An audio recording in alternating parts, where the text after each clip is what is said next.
Hugh Winkleman. This was shaping up into the greatest school year ever. True, my grades were no better than usual, straight A's, and I still couldn't climb the ropes in the gym. I was laying waste to the competition in the chess club, but that always happened. I wasn't popular or even borderline acceptable, but I had something going for me that was pure gold. I was anonymous.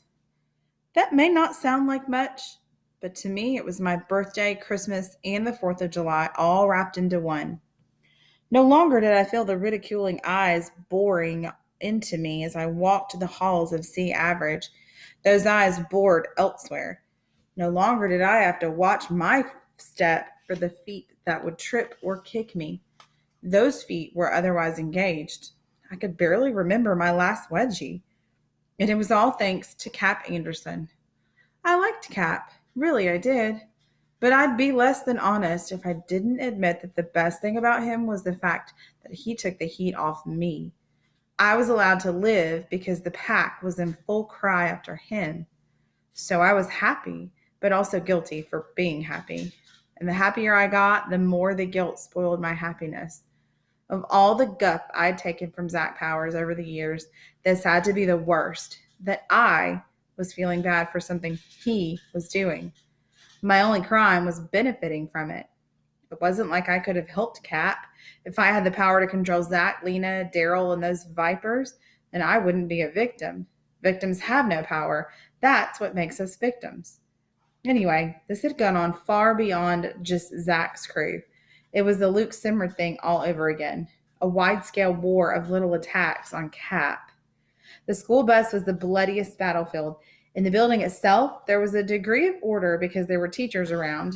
But on the bus, the only authority was the driver, Mr. Rodrigo, and he wasn't exactly the kind of deputy you listen to.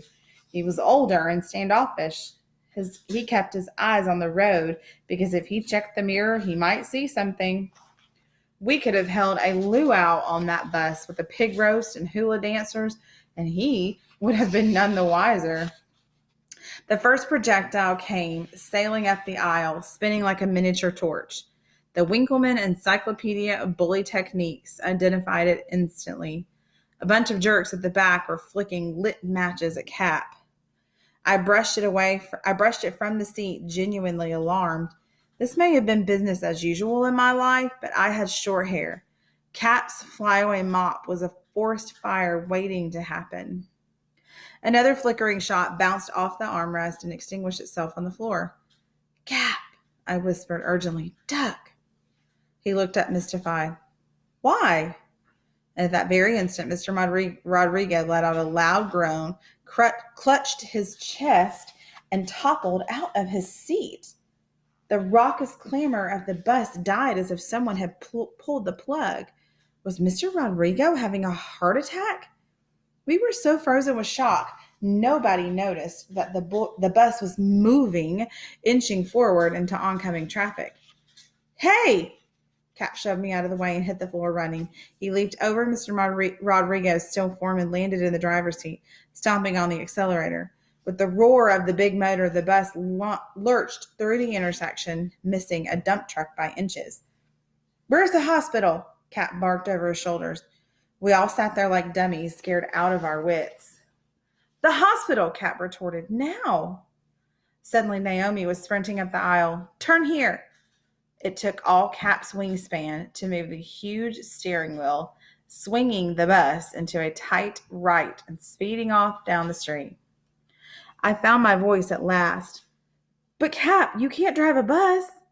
Which was maybe the stupidest remark that could have been made, because that's exactly what he was doing. He shifted gears and we picked up speed. What a sight we must have been. A giant speeding yellow school bus weaving in and out of traffic, horn blasting.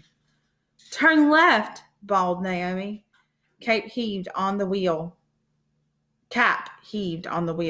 The front tires bounced over a low concrete median, jostling passengers and rattling windows. A painful screech of metal on cement raked our ears as the chassis bottomed out. I thought we were hung up for sure, but the bus sprang forward and jolted back onto the road. I scrambled onto all fours down the aisle, maneuvering around kids who had been tossed out of their seats. Mr. Rodrigo's face was pale, but his chest was moving up and down. "He's still breathing," I called to Cap. All at once, the radio burst to life. "Base to 41," crackled the dispatcher's voice. "Come in, 41." Cap looked at the set as if he'd never seen one in his life, which he probably hadn't. I reached around him and took hold of the microphone. "Hello? Rodrigo, is that you? We just got a report that you're way off course and driving erratically. What's going on?" Mr. Rodrigo can't come to the phone," I began. "Who is this?" the dispatcher demanded. "Hugh Winkleman." "Who?" "A passenger. Mr. Rodriguez is unconscious. We think he might be having a heart attack."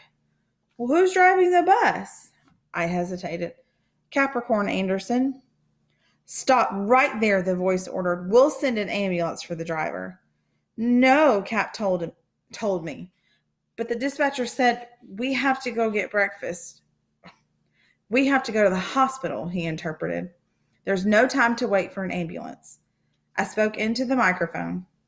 "He says no." "He can't say no," the man exploded. "He's endangering the lives of everybody on board." Cap glanced at the radio in annoyance. "Does this have an off button? It's very distracting." Gotta go. Bye." I cut power to the set. To Cap, I wheezed, "You sure you know what you're doing?" Rain says you always know what you're doing when you're doing the right thing. About 60 seconds later, we heard the sirens. Some kid in the last row made the identification. "Cops!" By the time I got back there, 2 police cruisers were on our tail, lights flashing. One of them activated the outside speaker. "Pull over to the side of the road." "You better do it, Cap," I called. "The cops are chasing us." His expression was hidden beneath all that hair, but he crouched lower over the wheel.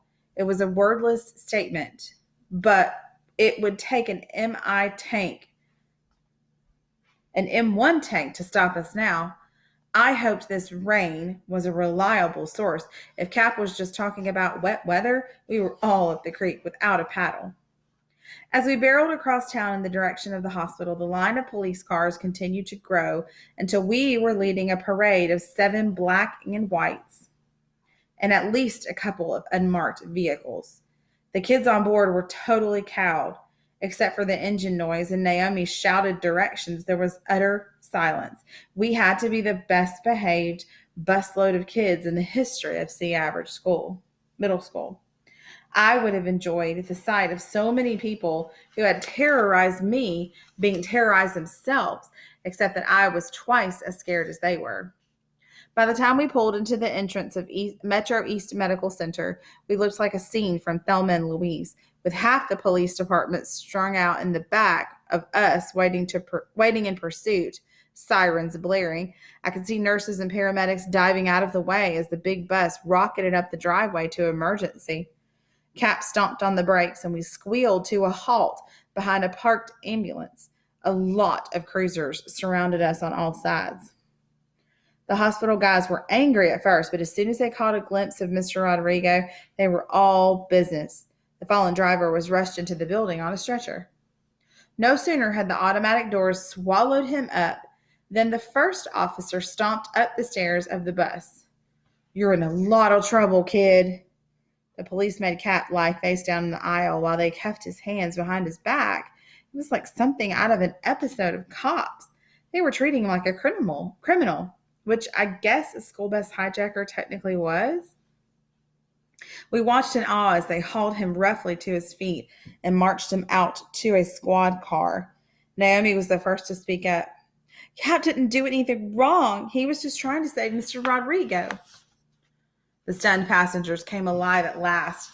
It started off as a rumbling of discontent, bubbling over into a chorus of outrage on Cap's behalf. "Quit pushing the guy around. He's a hero. He didn't hit anything." The arresting officer wasn't buying it. "Quiet," he bellowed.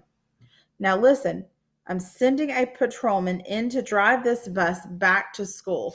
I don't want to hear a peep of any of you in the meantime." A door slammed as Cap was locked in the room locked in the back of a cruiser. It was a terrible moment, and doubly terrible for me because I wasn't proud of what was going on in my head just then. Cap had been arrested at gunpoint. Mr. Rodrigo was in danger of his life. And what was I thinking? That if Cap went to jail, I would be back in business as the number one punching bag at C Average Middle School. I was a worm, but at least I had the strength of character to be ashamed of it.